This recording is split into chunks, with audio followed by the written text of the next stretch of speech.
Good afternoon. My name is Nicholas Lamar Suter, and this is Overtime. We have received word that roughly 30 minutes ago, a grand jury returned an indictment. This is in regards to the investigation into the 2020 election interference and the January 6th probe. We're now getting word. Okay. This is we're getting some conflicting reports here. CNN is reporting that Donald Trump has been indicted. I believe he has been, but we don't actually know that. The indictment has been sealed to the best of our knowledge. So 30 minutes ago, a sealed indictment was handed down by a grand jury. This is again pertaining to Jack Smith's investigation into the January 6th and the 2020 election interference. Now, obviously, it's going to be Trump, but we don't. Nobody knows who is listed in the indictment, and it could be multiple people. We believe there's a minimum of 3 counts that have been sort of tipped. As I've said repeatedly, I suspect it's going to be more than that, but they may have actually run it down to 3, but there are 3 very serious counts. We're going to talk about what those are. At any rate, last we heard, it was sealed, and it was sealed pending notification to the people people listed on the indictment and a summons to court. Having said that, CNN is now reporting that Donald Trump has been indicted in the special counsel 2020 election interference. I want to check their source on that because my understanding is it hasn't been unsealed. If it's sealed,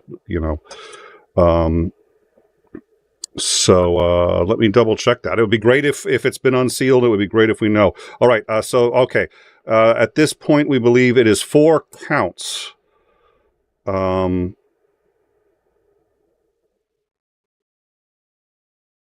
Okay. Is CNN using the language wrong, or unfortunately, CNN is the only one I know that has it yet, which is a bit of a shock. CNN appears to be misreporting it, which is also, golly gee, a bit of a shock. They said there are 4 counts. I think they mean 4 charges. Nonetheless, they have said 4 counts. Yeah, they have to mean charges. Okay. So, wait, we have breaking news. CNN can't write a news story. For fuck's sake. According to CNN, quote, the 4 counts are conspiracy to defraud the United States, conspiracy to obstruct an official proceeding, obstruction of and attempting to obstruct an official proceeding, and conspiracy against rights. Now, those are not the counts. Those are the charges. How many counts we have, we don't know. Every illegal thing he did could be anything in there for the counts, and he did many, many illegal things. Those are the charges. God damn it. CNN, come here. There's this news show. It's called In Time. Small program. They get the shit right. Stop fucking this up. All right. So, having said that, all right. So it looks like, thank you. A number of people are dropping that on the Discord, and I appreciate it. So CNN appears to have gotten it correct that the indictment is either no longer sealed or somehow we know, what the, let's see. You know what? I'm going to go find any news organization, and I mean any news organization on the planet that isn't CNN. My suspicion is we will have it correct. There's the Associated Press. Thank you, Gaming with Robin. I appreciate it. Donald Trump has been charged in, the 2020, the charges include, hold on a sec. Yes. Okay, so AP has said the charges include. That is correct. CNN has said the counts are. That is incorrect. That is not even close. How can you educate people as to what the news is when you don't know what the fucking language is? We did an entire show on this. Sorry, I'm a little triggered. I keep going to CNN in the vain hopes that at some point, Tiny Tim's or little baby 4-year-old Tim's news coming from the sandbox in the kindergarten play area is going to be not the best news program when compared to CNN, but I think we'll have to wait at least another story on that one. So, according to the AP, yeah, it's 4 charges. We don't know how many counts yet. So again, I was expecting a great many more charges. I was obviously wrong on that. It's fewer charges. We still don't know the counts.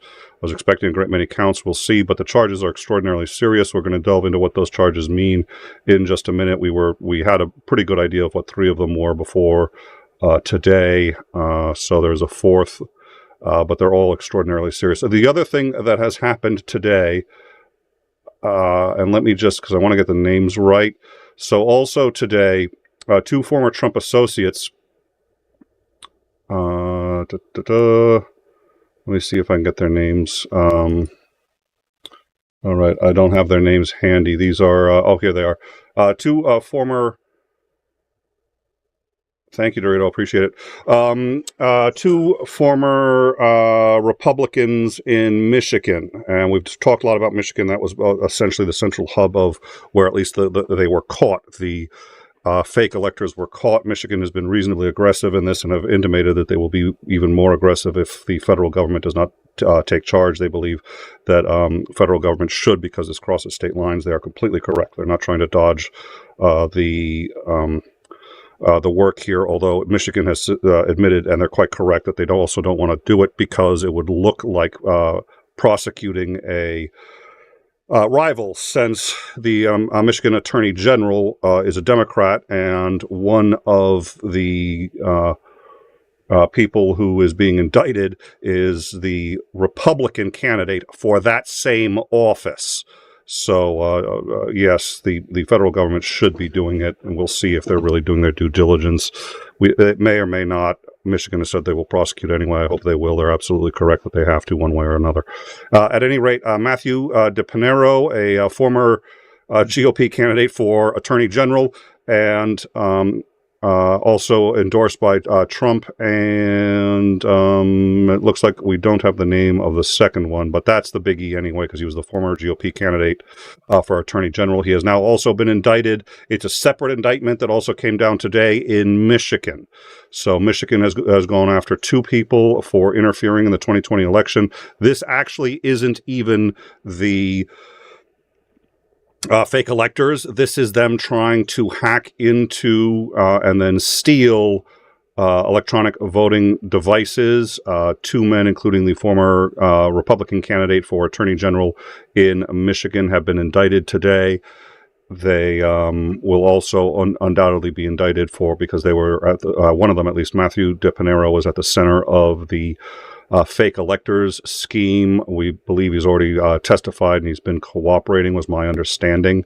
That means he's also been cooperating, presumably, with Jack Smith's indictment. Jack Smith's indictment has come down today. 4 charges have been put in this indictment. We don't know how many counts on each charge. Remember, a charge is, for example, if you are charged with murder, that means you have committed murder. There could be any number of counts. If you take a gun, walk into some public place, kill 20 people, you are charged with murder. That is the charge. 1 charge, murder. 20 counts. That's how the language works. I understand it's frustrating. I understand if you're not used to the system, you're like, why the difference? Any number of reasons. The law that was broken was the law against murder. Then however many counts there are of that. So at any rate, and anyone who feels like letting CNN know, if any of you have gotten a legal degree from the back of a matchbook cover, you are more than qualified to help CNN correct their information. So go ahead and feel free to do that. There is now a summons that is being sent to Trump, where he will be arraigned on these charges. Again, 4 charges. I'm going to get into what we know about them. 3 of them we were anticipating. The 4th we were not. So I'll have to go through it and see. It looks like we also do have the document. So I'm going to get the document in just a minute. All right. That's going to necessitate a change. There we go. So we will deal with that in a second. So what I'm going to do is I'm going to quickly hit the live chat. I have two quick things I do need to get on. One of them is getting that document. I'd like to get the document. You guys will be with us as we go over it live. I do recommend if you'd like to see someone else go over it, if you think we're too biased, I can recommend CNN. I've heard they're going to have two monkeys going over. I'm sorry, I have a history with CNN, and that history is only getting worse. So if you'd like to see two monkeys reading the charges, they certainly won't do any worse than CNN. Aussie T, gift of 5 memberships. Thank you so much. And I'm going to be a little ticked at CNN today. I sort of apologize. It's rightfully so. They need to understand that if whoever's writing their copy doesn't know the difference between a charge and dear Lord. All right. I'm going to make one change. It looks like we may have a super chat and or a few other things. I am going to get to it. This is only about 40 minutes old. We wanted to get this to you as quickly as possible. When we were preparing to go live, the understanding at that time was that the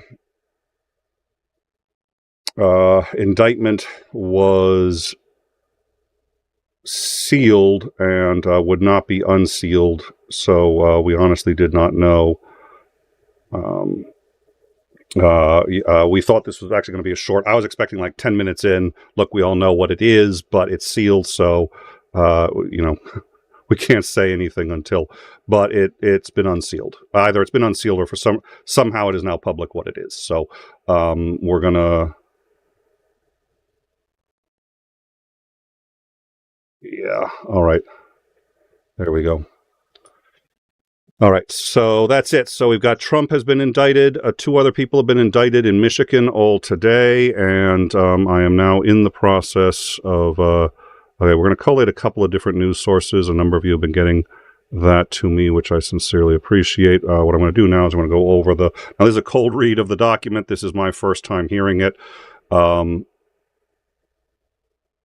They are saying counts, so it's 1 count, 1 charge each. Really? Oh, all right. That means I kind of got to walk back what I said about CNN. I'm sure that they're doing better than having monkeys read the copy. I apologize for that claim, given my history with their reporting. You can see why I jumped to that conclusion. It looks like they might have actually been right. It looks like it's 4 charges, 4 counts. So, you could go by either. You could say count or charge because it's the same. CNN dodged a bullet. United States of America versus Donald J. Trump. So this is a federal indictment. It is as a result of a grand jury. Count 1, conspiracy to defraud the United States. Count 2, conspiracy to obstruct an official proceeding. Count 3, obstruction of an attempt to obstruct an official proceeding. Count 4, conspiracy against rights. There's something weird about how they're putting this together. They're gonna have more charges than this. They just have to.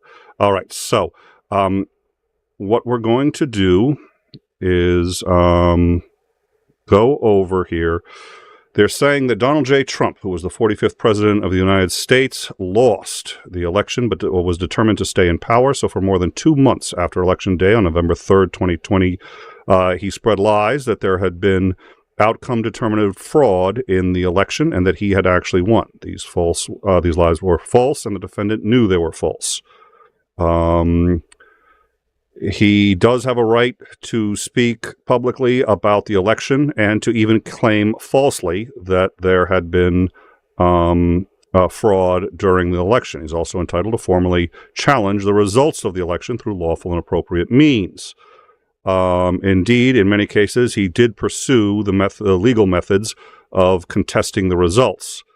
However, his efforts to challenge the outcome in any state through recounts, audits, or legal challenges were uniformly unsuccessful. Shortly after Election Day, the defendant, Trump, also pursued unlawful means of discounting legitimate votes and subverting election results. In so doing, the defendant perpetrated 3 criminal conspiracies. A, conspiracy to defraud the United States by dishonesty, fraud, and deceit to impair, obstruct, and defeat the lawful federal government function by which the results of the presidential election are collected, counted, and certified by the federal government. So I did, by the way, just to be fair, I called this completely wrong. I thought they were going to be doing large numbers of counts and go after each one by one by one by one. No, they've grouped this into only 4 large counts on 4 charges. So so what they're going to do is, rather than individual counts for every crime he committed, they're putting this under one big umbrella and presumably going for a very large jail time under these umbrella charges. He also engaged in a conspiracy to corrupt and obstruct and impede the January 6th congressional proceedings at which the collected results for the presidential election are certified, and a conspiracy against the right to vote and to have one's vote counted in violation of 18 U.S.C. Section 241. Each of these conspiracies, which is built on widespread mistrust the defendant was creating through pervasive and destabilizing lies about the election, about election fraud, targeted a bedrock function of the United States government, the nation's process of collecting and counting and certifying the results of the presidential election, henceforth referred to as the federal government function. Count 1, conspiracy to defraud the United States. The allegations, so yeah, there's a number of, wow, okay. Okay, this sounds like it's going to be very long. I don't think it's going to be. That from November 14th, 2020 through on or about January 20, 2021, in the District in Columbia and elsewhere, Trump did knowingly combine, conspire, and confederate and agree with co-conspirators, known and unknown to the grand jury, to defraud the United States by dishonesty, fraud, and deceit, to impair, obstruct, and defeat the lawful federal government function by which the results of the presidential election are collated, countered, and certified by the federal government. Okay, yeah, so they did an umbrella, which makes a lot of sense. My call on that one was bad. Purpose of the conspiracy was to overturn the legitimate results of the 2020 presidential election by using knowingly false election claims of fraud to obstruct the federal government function by which those results are collected, counted, and certified. The defendant's conspirators were enlisted to assist him in criminal efforts to overturn the legitimate results of the 2020 presidential election. Co-conspirator 1, an attorney who is willing to spread knowingly false claims and... Giuliani! Sorry. I think there was some... Just hold on. No, I think I'm okay. An attorney... Giuliani! Jesus. Giuliani? Okay, I think I'm okay now. Co-conspirator 1 was an attorney who was willing to spread knowingly false election claims and pursue strategies that the defendant's 2020 re-election campaign attorneys would not. Yeah, that's Giuliani. Co-conspirator 2, an attorney who devised and attempted to implement a strategy to leverage the vice president's ceremonial role in overseeing the election proceedings to obstruct the certification of the presidential election. That's Eastman. Co-conspirator 3, an attorney whose unfounded claims of election fraud the defendant privately acknowledged to others sounded crazy. Nonetheless, the defendant embraced and publicly amplified co-conspirators 3 misinformation. Co-conspirator 4, a Justice Department official who were, they're all so crazy, they all sound like Giuliani. 4 was a Justice Department official who worked on civil matters and who, with the defendant, okay, so that would be the number 4 guy at the Justice Department who, after Trump basically either fired or the others quit, Trump put this guy in charge. He tried to do an end run around. Then they said this was so the top three at the Justice Department said you do what this guy tells you to do. We're all going to resign, and he didn't. But this guy became Trump's guy at the Justice Department.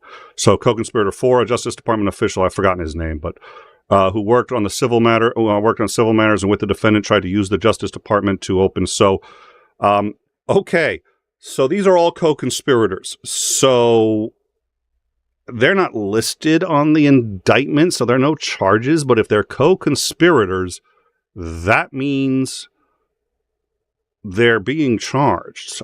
This gets a little beyond I'm going to have to ask someone to figure out how this works, because there's no way that these people are not going to get charged.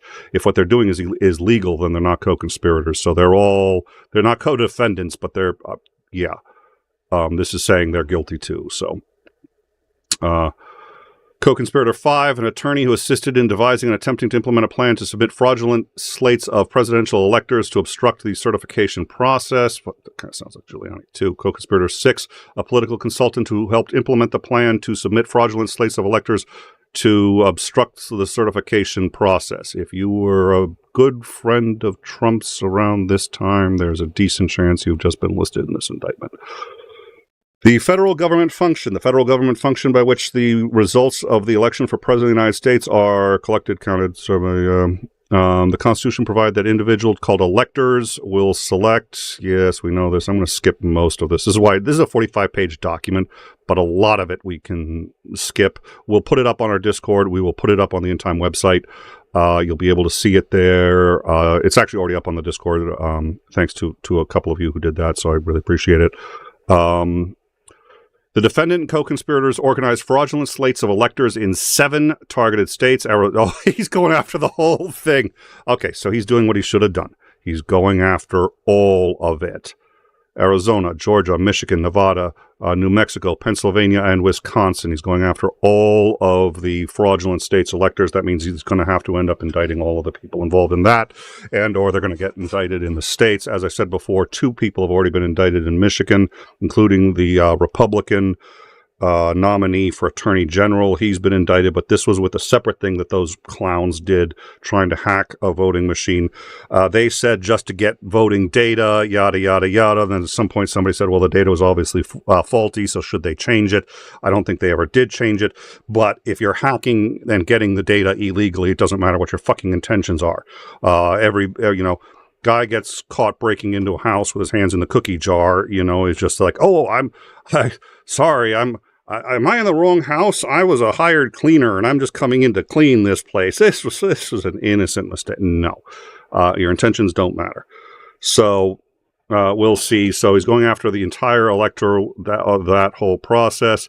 Some fraudulent electors were tricked into participating in the basis that their understanding that the votes would be used only if the defendant succeeded in outcome determinative lawsuits, which the defendant never did. Okay, so he is confirming, or at least arguing here, something that we had sort of wondered about: how many were tricked and how many knew what they were doing. We know in at least 3 states there was actually, in only 1 state was there an actual addendum that said this slate is to be used only if the other slates are thrown out. In the other 6 states, if I recall, they were all instructed to use all the electors and that these were, quote, the real electors. So he's done his homework. He is going into all of it. So I think it was Arizona that had the caveat. So for Arizona, he's like, okay, look, they were tricked and told that their names would only be used if.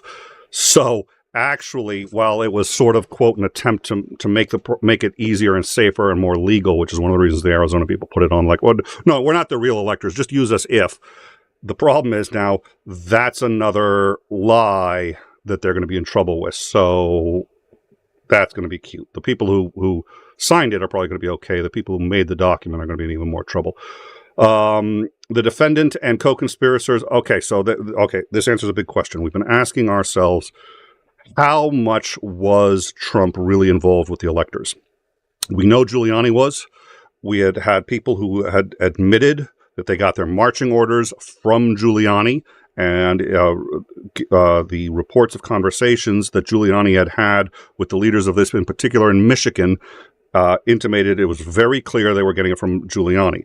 All of these people said that Giuliani told them he was doing this with Trump. But just because Giuliani decides to save his own skin, he's going to throw Trump under the bus. Now, that's obviously, I don't believe that's what happened, but that's the defense.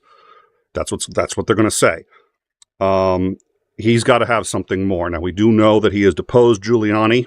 We do know that he made a deal with Giuliani. We know that apparently he got what he believes to be truthful testimony from Giuliani. If that's the case, at this point, because he explicitly says here that Trump, the defendant and co-conspirators then caused the fraudulent electors to transmit false certifications to the vice president. That's it. He's saying that he knew, which I think we all believed, but we're not able to demonstrate. He thinks he can. He's confident he can demonstrate it. That's big. That's it. That means he took that one all the way to the top. The defendant and co-conspirators attempted to use the power of the authority of the Justice Department to conduct sham election crime investigations. Holy shit. We know that. We already knew that. We've gone over the details of that. But it's a little weird just reading it. It's a little weird. Jesus, I was talking to Xander. I told Xander, I haven't done this yet. I told Xander I need to find the show.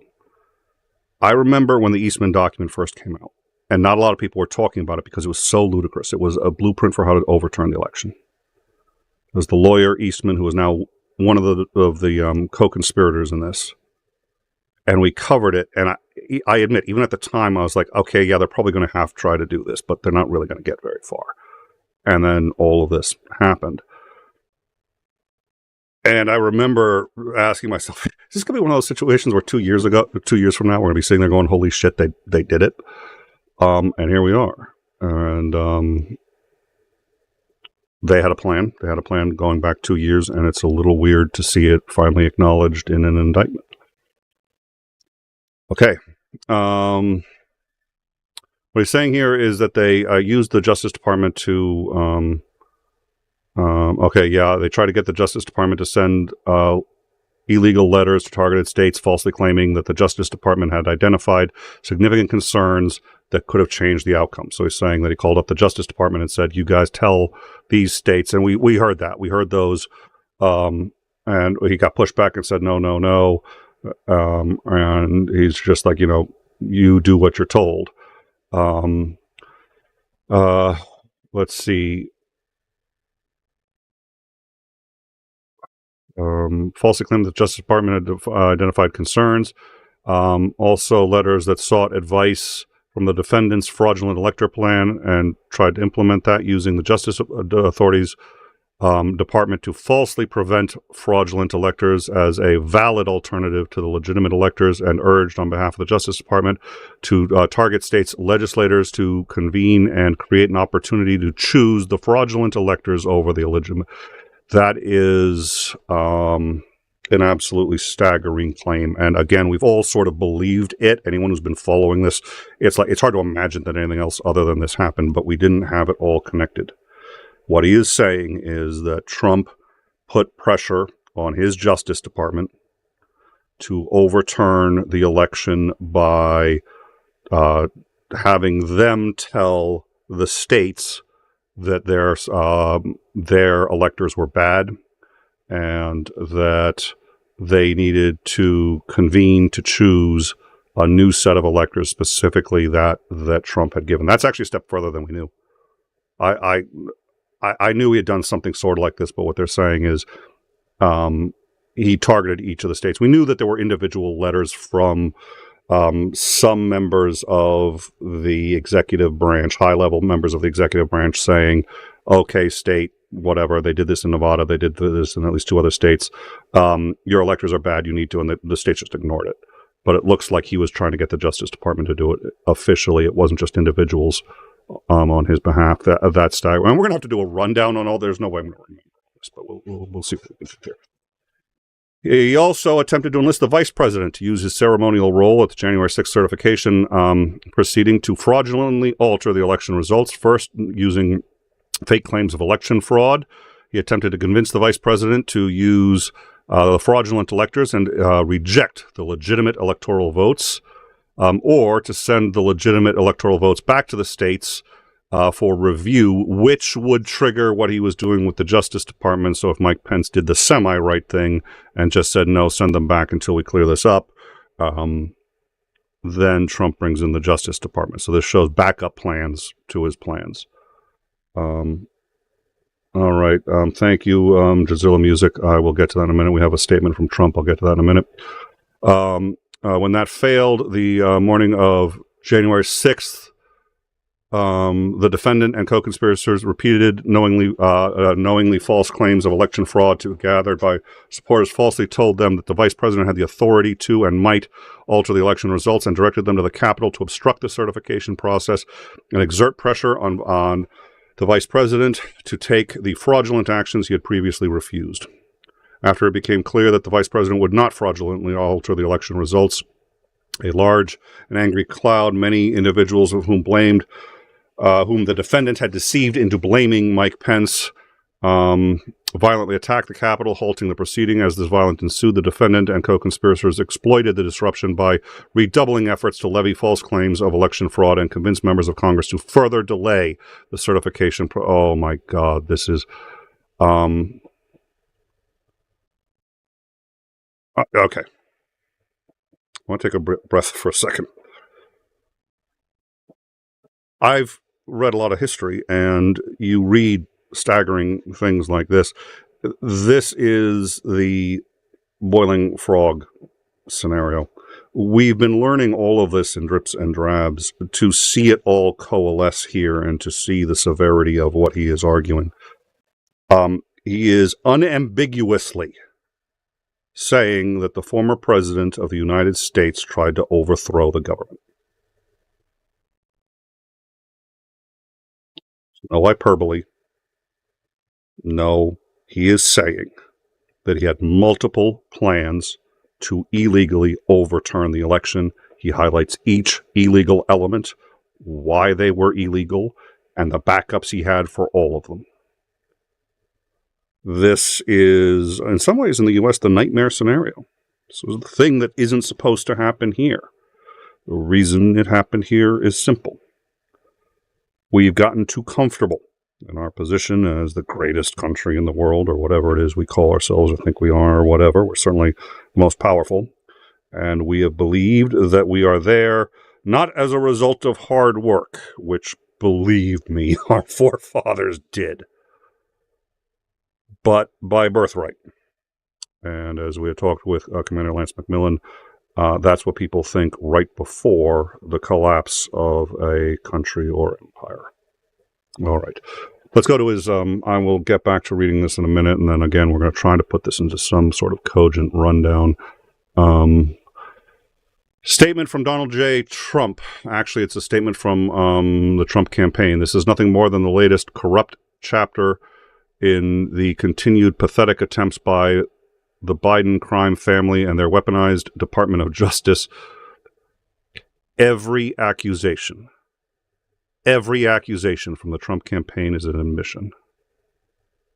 It's insane.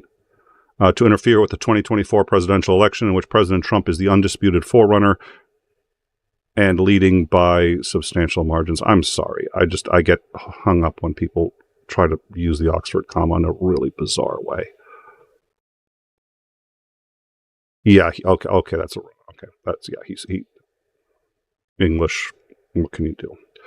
But why did they wait 2.5 years to bring the fake charge?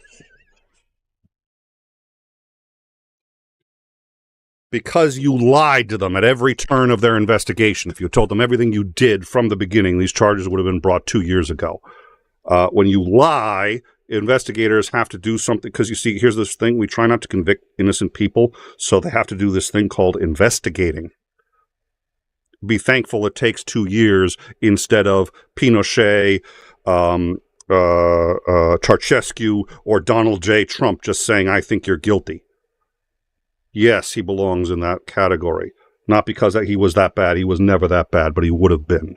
He still would be if he gets back in. Believe it. And the way I know is all of them started out this way. Okay, so why wait 2.5 years? They didn't wait. They've been working their asses off, asshole. Right in the middle of President Trump's winning. Oh, winning. He's winning. I remember when he said I'd be sick of winning. I am. He called it. Trump got one right. Everyone's going to be so sick of winning. If Trump's campaign is winning, I am sick of winning. Why was it announced the day after the big crooked Joe Biden scandal broke from the halls of Congress? Because that's when the jury returned the indictment? Maybe? Just saying. Sorry. If I'm going to report this, you'd think I should be able to just get from like beginning to end without being snarky, but I'm a patient guy. I really am. Yeah. The answer is election interference! ! The lawlessness of these prosecutions of President Trump and his supporters is reminiscent. Holy sh! Okay. I'm going to just try to get through that sentence. I'm sorry. I really didn't think he was going to go there. He went there. This is, honestly, this is not funny. This is very scary when you take into account how his people are going to, and I haven't been into the live chat. I'm sorry. There's just too much coming in too quickly. All right. I'm going to say this. I'm going to get through it. Why was this announced the day after the big crooked Joe Biden scandal broke from the halls of Congress? The answer is election interference. The lawlessness of these persecutions of President Trump and his supporters is reminiscent of Nazi Germany in the 1930s, the former Soviet Union, and other authoritarian dictatorial regimes. President Trump has always followed the law and the Constitution with advice from many highly accomplished attorneys.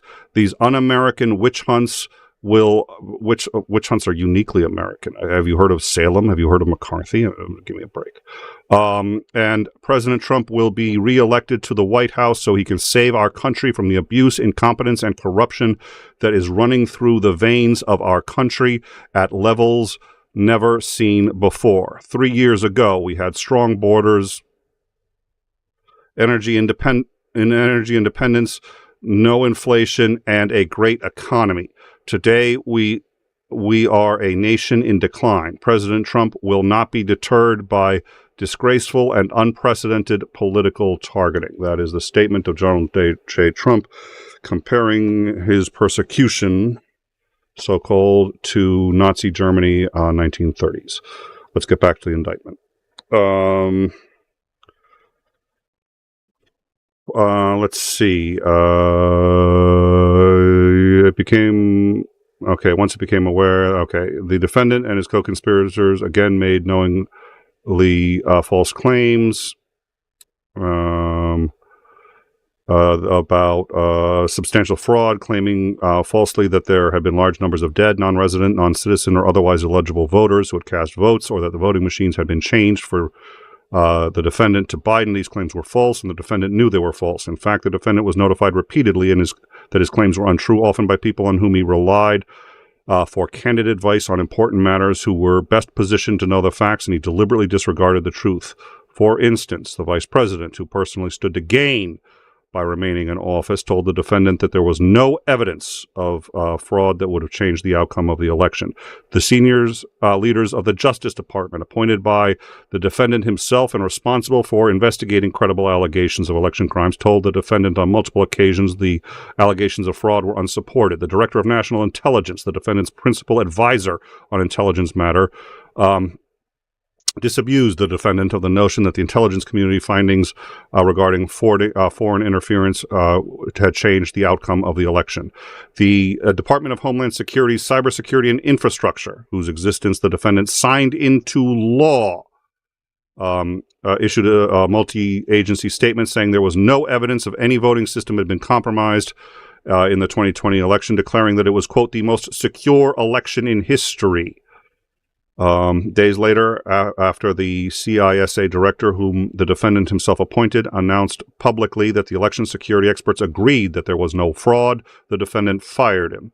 Senior White House attorney, selected by the defendant to provide him with candidate advice, informed the defendant that there was no evidence of outcome-determinative election fraud and told him that his presidency would end on Inauguration Day in 2021. Senior staffers of the defendant's 2020 re-election campaign, whose sole mission it was to get him reelected, told him on November 7th that he had only a 5 to 10% chance of prevailing in the election and that success was contingent on the defendant winning the ongoing vote counts or litigation in Arizona, Georgia, or Wisconsin. Within a week of that assessment, he lost Arizona, meaning he had lost the election. State legislators and officials, many of whom were the defendant's political allies, who had voted for him and wanted him to be reelected, repeatedly informed the defendant that his claims of fraud in their state were unsubstantiated, false, and resisted pressure to act based upon those allegations.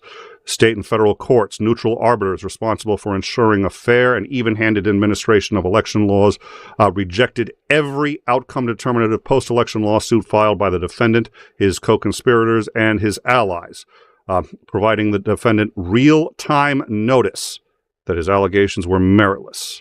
He widely dismissed the false. He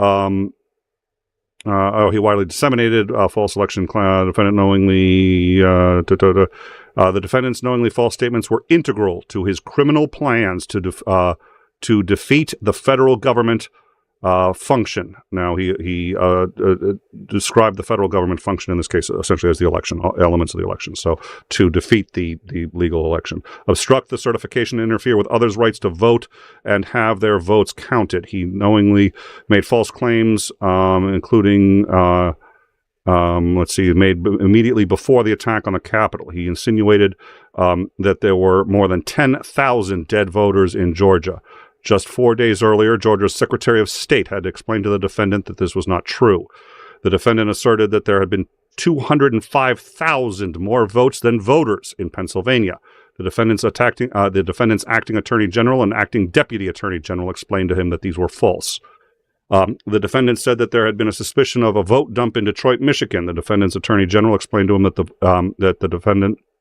this was false, and the defendant's allies in Michigan's state legislature, including the Speaker of the House of Representatives and the majority of the leader of the Senate, had publicly announced that these allegations were false. The defendant claimed that there had been tens of thousands of double votes and other fraud in Nevada. The Nevada State Secretary had previously rebutted the defendant's fraud claims publicly by hosting a facts versus myth document explaining that Nevada judges had reviewed and rejected the claims, and the Nevada Supreme Court rendered a decision denying these claims. The defendant said that more than 30,000 non-citizens had voted in Arizona. The defendant's own campaign manager explained to him that these allegations were false, and the Speaker of the House Representatives, who had supported the defendant in his election, issued a public statement that there was no evidence of substantial fraud in Arizona. The defendant asserted that voting machines in various contested states had switched votes from the defendant to Biden. The defendant's attorney general, acting attorney general, and acting deputy attorney general all explained to him that these allegations were false, and numerous recounts and audits, including, by the way, those done by hand with the ballots, all confirmed the accuracy of the voting machines. Oh, that sounds pretty comprehensive to me. If he's missed something, I don't know what it is. All right. Criminal agreement and acts to affect the object of the conspiracy. On November 13th, the defendant's attorneys conceded in court that he had lost the vote count in Arizona. Let's see, from that point on, defendant and his co-conspirators used deceit to target states to impair, obstruct, and defeat the federal government function included below. On November 13th, the defendant had a conversation with his campaign manager who informed him that a claim had been circulating that a number of non-citizens had voted. Let's see. I'm going to skip all this because I think these are details. Okay, so this is him. Okay, this is how and when. So he's pretty detailed on what he did. This is talk about the Arizona claim. On the defendant's behalf, his executive assistant sent co-conspirator 3 bullet points, voting machines. Please include. Okay, so this is how he brought up his lawsuits. Senior campaign advisor spoke, informed him that these claims were untrue. expressed frustration that many of the co-conspirator one and legal team's claims could not be substantiated. So he's basically showing here, this is now 4 or 5 pages of explaining in very specific details what he did to attempt to prove fraud in each of the cases that I had previously outlined, and how and why they all failed.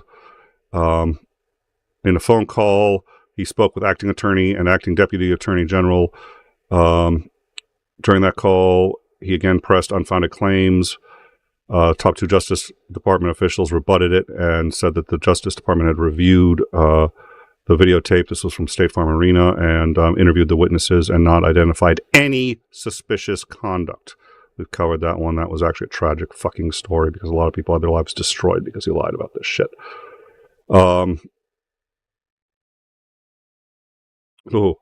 December 31st, the defendant signed a verification affirming false election fraud allegations made on his behalf in a lawsuit filed in his name against the Georgia governor.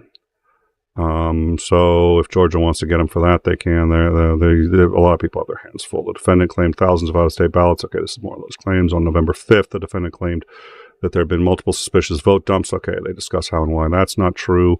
So they're basically going down. So I read rapidly a whole list of the things that he claimed, from aliens voting, illegal aliens, not like, but anyways, from aliens voting to vote flipping at the ballot boxes and all of these other things. And this is now 10, maybe 15 pages. This is why I said it's actually going to go it's 45 pages. I know it sounds like it's going to go on forever. And since I haven't read it before, I got to kind of read it and try to suss out very quickly what matters. So there's a whole bunch of, we're now we're past page 30. We've got a very good look at what he's claiming, about 10, 15 pages right there of him substantiating those claims. I think it's very interesting if somebody wants to read it. It's all legalese, so, you know. Defendant's attempt to enlist the vice president. Okay, so he's going to talk here about the vice president and how he tried to get Biden. It also lists, he's going to, big protests in D.C. January 6th will be wild. There's a memo called Operation Pence Card, which falsely asserted the vice president could, among other things, unilaterally disqualify illegitimate electors. They're talking about whom on December 25th, he met vice president, called the defendant to wish him a Merry Christmas. The defendant quickly turned the conversation to January 6th and reiterated that Pence needed to reject the electoral votes. Pence pushed back, telling the defendant the vice president doesn't have the authority. Quote, I don't think I have the authority to change the outcome. All right, so I'm going to skip a lot of that. The defendant held a meeting with co-conspirator 2 for the purpose of convincing the vice president based on the false claims to overturn the election. Yeah, so ladies and gentlemen, I don't think we've been covering this for a while. We've gone over all of this. We've gone over a lot of the minutia. We've gone over what the details mean. If he's missed any of what we've covered in the last 2 years, I haven't found it. This is as thorough as you can ask for. I'm genuinely impressed. I'm impressed. Okay. Now they're talking about the actual date of the 6th. I will be speaking at the Save America rally, big crowds. The morning of, told co-conspirators, he lied when he claimed that letters from 5 state legislators begging us to overturn the election, that wasn't true, and obviously, of course, we all know it wasn't true. He's full of shit in everything he says. Co-conspirator 2 told the crowd, we're demanding Vice President Pence this afternoon at 1 o'clock. Let the legislators of the state look into this so we can get to the bottom of it. We no longer live in a self-governing republic. Yeah, if we don't, it's because of what these guys did. Oh my God, I hope Mike Pence does the right thing, because if he does the right thing, we win this election. We're supposed to protect our country. States want to revote. all vice president has to do is send it back to the states.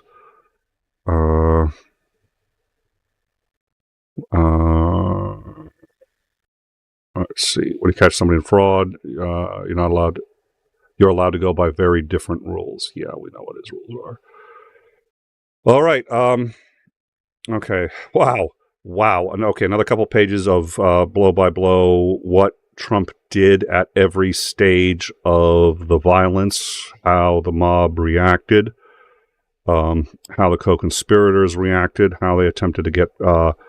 Let's see. This is how they attempted to get Pence to comply, and then how they applied pressure to legislators to get them to delay it longer so that they could flip Pence, which I don't know how you're going to do that. He was terrified for his life in the bottom of the fucking idiots, too.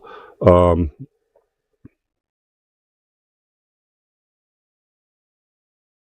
right. So that's it. And that brings us to the end. I will do a much shorter recap of it now that I've seen it, and I do apologize. That was my first read. So, you guys, ladies and gentlemen, you were seeing that as at the very moment that I was. We have Suzanne gifted a show, which we are gifted a membership. Thank you so much. And like I said, I've been ignoring super chats and everything. It looks like we've had a number of them. I really appreciate it. Thank you guys very much. It's nice. We give all the super chats on the Starsky shows to all of them 100% to charity. So it's I do genuinely appreciate it when we get some super chats on some other shows too, because it's nice. So I appreciate it. Thank you very much. Sinister Porpoise, member 12 month. It's beginning to look a lot like Christmas. Yeah. Breaking for MSNBC link. Thank you, gaming. I got it. I appreciate it. During shows like this, we keep the Discord open, and people who know what I need have been very good about giving it, especially on today. We've had a lot of practice. I'm immensely proud of the in-time crew. I'm the guy up here saying it, but I'm literally, as I'm asking for the information, usually before I finish the sentence, somebody sent it to me, and that was the case today, and it's usually the case when we go live. Everybody's done this a number of times in the last 2 years. They know what they're doing, so I thank you all. You've done a spectacular job today. Susan, hello, Nicholas. Good to see you. Thank you so much. Thank you, RCT, for the 5 memberships. Appreciate that. Gaming with Robbins. £6. Every single time. It doesn't fail, does it? And at least I know now, right? I catch it, and I know, but I don't know why. I don't know why. At least I got it. €6. It's not £6. It's €6. Thank you, Gaming with Robin. Being snarky is the least. A statement like this, it's crazy. You get to, I know it's, and I will be honest. In Time is a professional show. I'm proud of the fact it's a professional show. Probably the least professional element of it is when I get snarky and start to go off the deep end. Part of me wants to try to dial that back and improve our level of we're a YouTube channel, but we're a professional show, and we take pride in that. And we take pride in delivering quality. Having said that, in this case, we've been covering this for a time.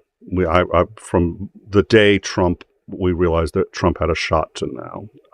And Hill, thank you for your work in Time Show, and Nick, you are most welcome. Thank you very much for your support. We really appreciate that. Couldn't do it without your support. RCT, 1 gift of an in-time thank you, another gift, and another gift. So 2 gifts from Suzanne. 5, 6, 7, sorry, from Suzanne. So thank you all so much. Looks like the live chat's been going on pretty significantly. So I'm going to 10 from CF Beauty. Always a great stream, Nick. Thank you so much for that. And thank you very much for your support. You've been very helpful in the past, and always someone I can talk to. So thank you very much. I appreciate that. Appreciate the support. Thank you. So yeah, there's a lot going on. I'm going to quickly skim the live chat. If anybody has a question or something that they had wanted answered and I missed because I've been now an hour reading this thing and catching everybody up, snark is natural. Snark is good, from the Sinister Porpoise. Yeah, says the queen of snark, who, by the way, if you want, there was I remember Sinister Porpoise and I know a number of people in other circles, and one of them had suggested that they were capable of the level of snark of Sinister Porpoise, which I'm not sure I met anyone capable of that level of snark, but Sinister Porpoise said one of the most profound things I've heard in these kinds of conversations, which was, no, you can't, because you don't have any joy in it. And I was just like, that was true. The person that she was talking about was just a mean person. People who are snarky usually aren't that mean, usually. And there's usually, it's an art form, and it's an expression of joy. Nick is patient, except with Dave at the shills. No, I'm patient with Dave, obviously, because I'm there, aren't I? Titan, thank you for spreading the link. Really appreciate it. It's been a busy, and we're gonna do a rundown of what we're looking at. I know people who are just joining us want to know exactly what's happened. We're gonna do a rundown. It's big. It's actually really, it looks small because it's 4. I was expecting greater numbers. It's only 4 charges, 4 counts. It's just actually going by count. It's just saying 4 counts because it isn't worth breaking up into charges. Having said all that, it's fucking big and it covers everything. If he missed something, we've been covering this for a very long time. If he missed something, I don't know what it is. Being snarky is the least. Oh yeah, statement to deserve. Yeah, it's a little intense. It's also always I love reading reading legal documents live for the first time on a show. That is one of the benefits. So that's the thing. I'm not a lawyer, which means I can do that. And what I mean by that is a lawyer would never do that, because if they get it wrong, they're in deep shit. Me, I taught law at high school. I have very informal legal training. I can read the shit. But since I'm not a lawyer, I'm not under any obligation to get it correct. So I can just be like, okay, fine, fuck it. Let's read it and see what this says. Speaking of trying to be more professional, at any rate, those were not only statements integral, but Trump himself is, yeah. It's bad. I mean, for him, I don't, yeah, this is, all right. So I'm about to go through it again. I heard Cosmic Ray, heard a Cosmic Ray flipped the 24-bit in the voting machines, causing Biden to win. Yeah. Yeah, that, which of course Porpoise knows better than I do that actually happened. She's the one who sent me the article. Not in this case. Didn't happen here. But, let's see. Fortunately, let's see. Oh, guys, you're still giving gifts. Thank you. That's awfully kind of you.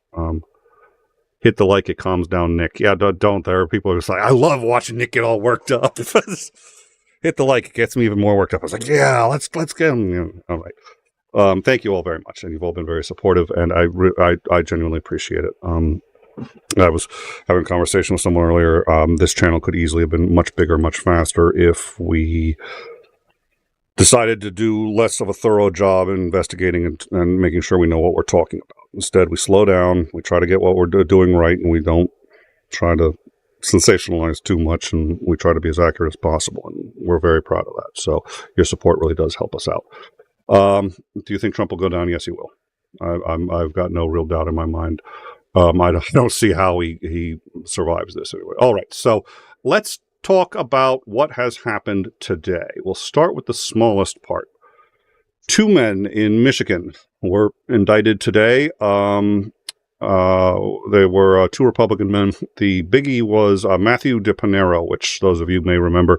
He was the man who led the fake electors scheme in Michigan. The Michigan district attorney was very upset by this because while he broke multiple laws, she would be the one who has to prosecute him, and he was running for her job. So she really didn't like how that looked. But on the flip side, he did a lot of very fucking illegal shit. So, but all of it essentially crossed state lines and was with a larger conspiracy. So she felt that the federal government had a duty to prosecute it and should, but also claimed if they did not, she would, because this was pretty bad. He has been indicted criminally by the state. So it is, in fact, I think by the Attorney General, for tampering, unlawful possession of voting machines, and conspiracy to access voting machines. Multiple charges related to possession of and conspiracy to access voting machines.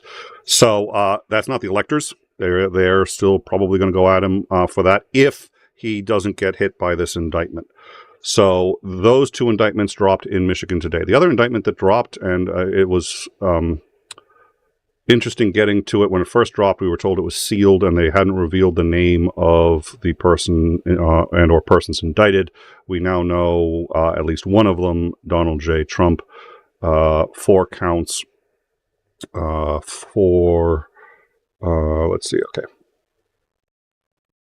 So, and they are referring to this slightly differently. It's count 1, conspiracy to defraud the United States. Count 2, conspiracy to obstruct an official proceeding. Count 3, obstruction of and attempting to obstruct an official proceeding.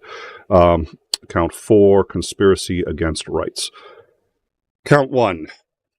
So, and then he goes after what evidence he has for all of the claims. He lists a number of co-conspirators. We know that Eastman and Giuliani are 2 of the co-conspirators. We know that the 4th man down on the Justice Department is one of the conspirators. We don't know because he was listed. It's just because his name was given. We know because they said essentially who he was. They're like a Justice Department official. Well, there's only one Justice Department official who fucking did these things, so we know who it is. At any rate, the charges basically are saying that it was conspiracy to defraud the United States by using dishonesty, fraud, and deceit to impair, obstruct, and defeat the federal government function of elections by which the presidential elections are conducted, countered, and certified. Conspiracy to overthrow the election. That's it. Conspiracy to construct and impede the January 6th congressional proceeding at which the results of that election would be counted. So it's basically 2 separate counts there. The first is just by various things which he did to try to impair the actual functioning of taking the elections, getting the ballots done, all that other stuff. Then the certification process, and then conspiracy against the right to vote. So that's actually on behalf of every man, woman, and child in this country who is allowed to vote. They are saying that he has violated all of our rights by taking away our right to vote and to have that vote counted, or at least attempting to, and engaging in a conspiracy to do so. That's it. And in order to substantiate that, they list A, all of the lies that he said in every single state, including illegal aliens were voting, dead people were voting, votes flipped from Trump to Biden. All of those illegal things. He outlines what the claims were. He outlines how we know they were false, and he outlines how Trump knew that they were false when he made them. Does that for every major election case we've had. Outlines very briefly the 40 cases, just as a group. Doesn't go into them individually. Goes into a couple, but doesn't actually go one by one on all the 40. But basically says here are the basic cases where he tried to say that this had happened. He lost here, he lost here, he lost here, and he lost going all the way up to the Supreme Court and or the Supreme Court of any individual state. Then he talks about how he had asked the Justice Department to pressure states to overturn the elections. The Justice Department said, that's not really what we can do. If he mentioned Trump trying, so here's one he may have missed. It must be in here because this is so thorough. I must have missed it in the read through. Trying to get the National Guard to steal ballot boxes in Georgia. He did cover calling the Georgia governor a liar, saying that the Georgia governor had helped try to overthrow this election. He covers that. He covers a whole bunch of other stuff. He covers all of it. He then gets into the electors, and he claims that Trump knew all about the electors. He was part of the electorate, which makes sense. We all suspected, but it's the first time somebody's committed to paper that he was directly involved, other than the one guy who said that Giuliani told him, so it's hearsay of hearsay. He seems to think he's got it. He clearly has interviewed Giuliani, and he seems to indicate that Giuliani has, at least to some degree, admitted that the elector plot was run by both Eastman and Trump. He then claims that when all this failed, he decided to try to play the Pence card and get Pence to overthrow it, that he knew that this plan was illegal. He tried to get Pence to do it anyway. And when Pence refused, tried to find a middle ground where Pence could just get the votes, get the electors back to the states, and then a fake slate of backup electors would take over. And in some cases, he tried to get those electors actually to take over as the primary electors and intercede before getting to Pence. So all of this planned, all of this with Trump knowing what was going on. It's fucking staggering. Let's see. And then he knew Pence didn't have the power. He instigated the January 6th riots in an attempt to slow down and impede Congress. So the first charge was to defraud the U.S. That's probably pertaining to the individual votes. Conspiracy to obstruct an official proceeding. That's actually, I think that's the attempt to obstruct the actual election, I think they're calling. I may be wrong. I went over it pretty quickly. But the actual election, then the obstruction of an attempt to obstruct, that would be January 6th. So the January 6th is one charge. The electors, the direct interference with the votes is another charge. And, with the electors is another charge. And then the direct interference with the states looks like it's another one. That's what I'm seeing here.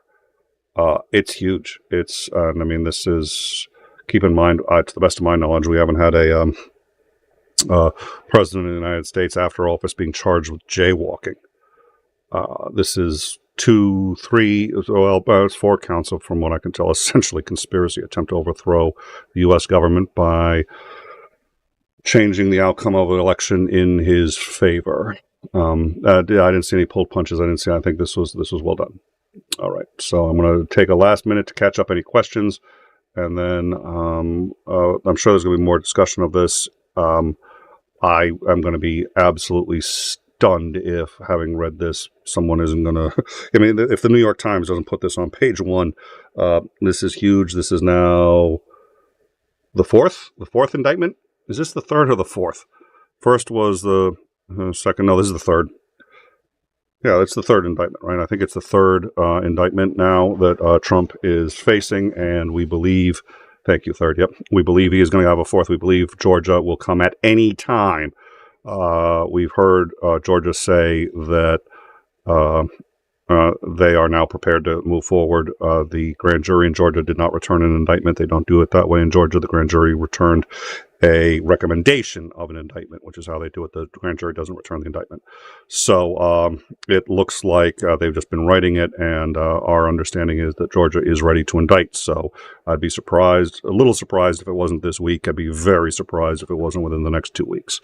And it's possible it's going to be tomorrow. So, yes, Suzanne, you really are amazing. Everybody's, thank you so much. But Suzanne, it's just been, thank you. That's been an absolute delight. I really appreciate it. Yeah, we need to go and find Suzanne and take her out to coffee. I agree. All right. Did they cover the actual indictment for the violence? Yes, they did. The one of the charges on the indictment is the actual violence. Looks like it's the second one. So is it the second? No, I think it's the third. At any rate, yes, it is. It is very well included. It took me about 15 or 20 minutes. I did a speed read through it, and I think it was a good read for what it is. So thank you all very much for joining us. I think we're good. All right. So I think that just about covers it. Everybody here has been very supportive and helpful. We appreciate it. I'm proud. I think we did a good job with that. Again, I'd like to thank everyone who jumped in on that, because we were live within about 30 minutes of when that thing dropped. And it dropped with a lot of misinformation, which is not uncommon. So everybody was on it. So we did a good show today. That's because everyone worked together. So thank you guys very much. And we will see you all, ostensibly barring Georgia dropping tomorrow. We're going to see all of you Thursday for Downtime with Commander Lance McMillan, and then Friday for In Time with Commander Lance McMillan and Operator Starsky. Looking forward to all of those shows. Thank you all, and we will see you then.